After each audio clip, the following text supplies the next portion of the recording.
thought I'd share one more item with you because the meat's just about cooked. So this is something that I love to accompany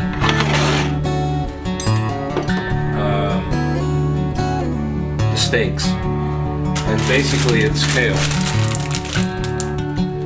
And I saute it with simply just extra virgin olive oil, sea salt, and pepper. So I'm heating the pan up. I'll add some oil to it, and I'll show you that process, and then I'll show you taking the steaks out of the sous vide and finishing one of them for dinner with the torch. Okay, the pan has heated up, so now I'm going to add my oil and let that come up to temperature. You can use quite a bit actually.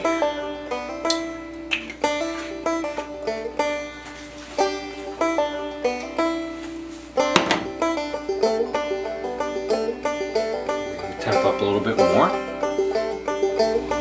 So it's just about warm enough. So we'll start adding the kale in. So I've already opened it.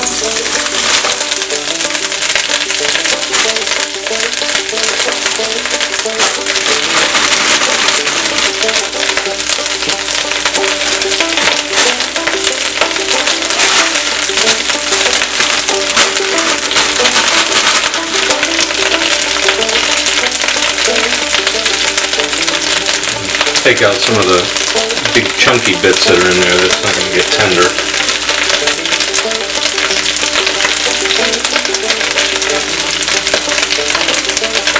Alright. So it looks pretty good. Okay. And I'm going to start adding in some salt.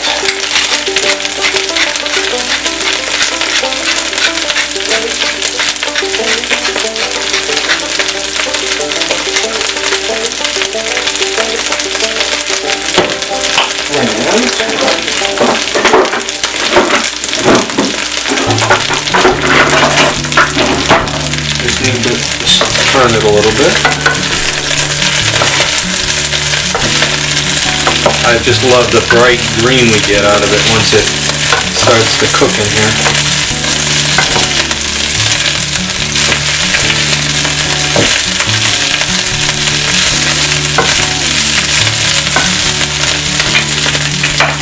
Now I'm going to just bring the heat down just a touch because I don't want it to burn.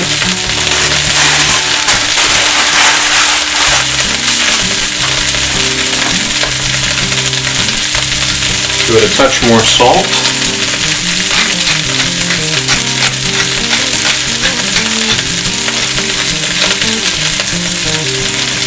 And that'll do it for the salt. Turn it again.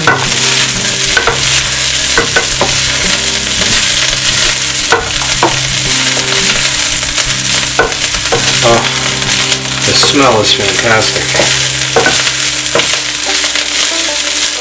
It's kind of like a mix between cabbage and broccoli. It's a delicious smell. You don't want to cook it too much. Just enough for it to start to get tender.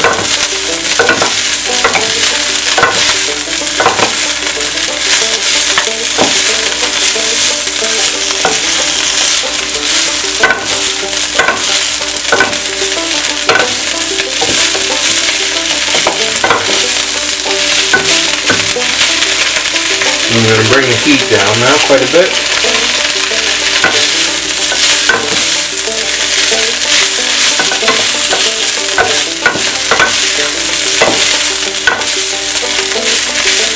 Now I'm going to hit it with just a bit of pepper.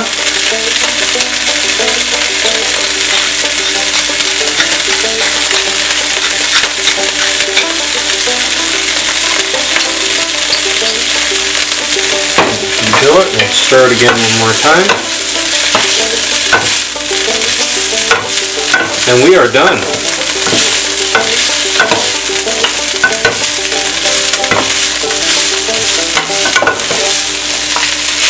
That's it. So I'll transfer this into a dish and I'll come back when we're pulling out the meat from the sous vide. Okay, so it's time. So I can turn that off.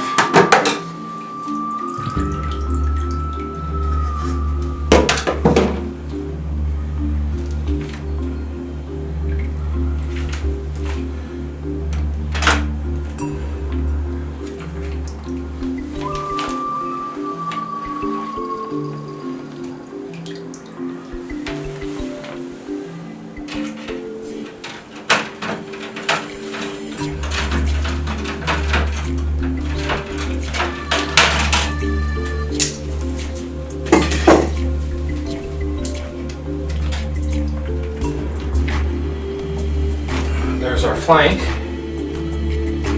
There's skirt, flank,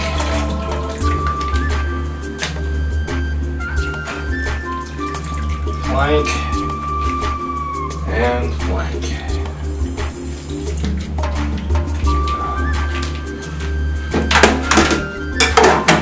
Okay, that's off. We'll let it cool down.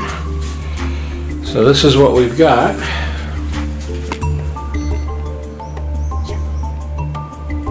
They're done. So now we're going to come over here and I'll show you the process that we go through here. And the flank looks so good, I have no idea if I can resist. I may have to do flank and skirt steak. So, but first we'll start with the skirt. Okay, scissors, where are my scissors? Here they are. So what we're going to do is take this out. You can reserve the liquid and make a sauce or an au jus or a gravy with it. Oh, the smell is fantastic. It's smoky. It's it's so good. Anyways, we don't need that though for what I'm doing. So we're going to drain off the juice and paper towels. And all we're going to do is dry them off as best we can.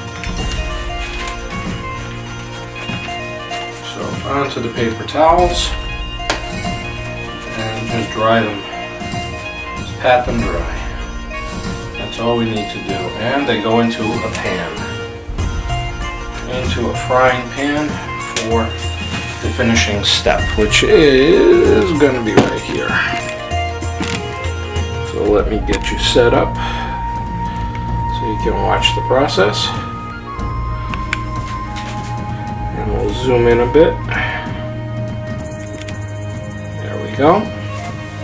And this is all there is to it.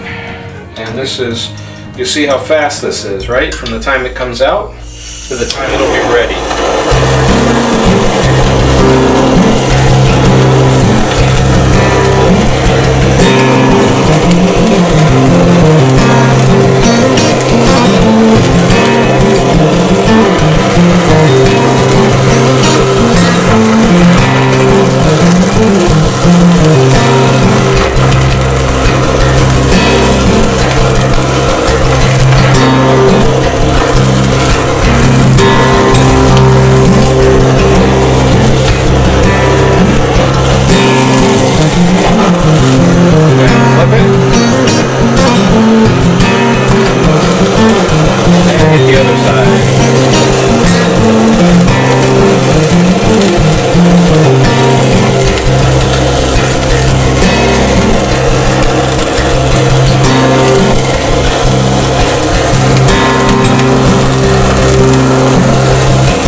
That's it, done.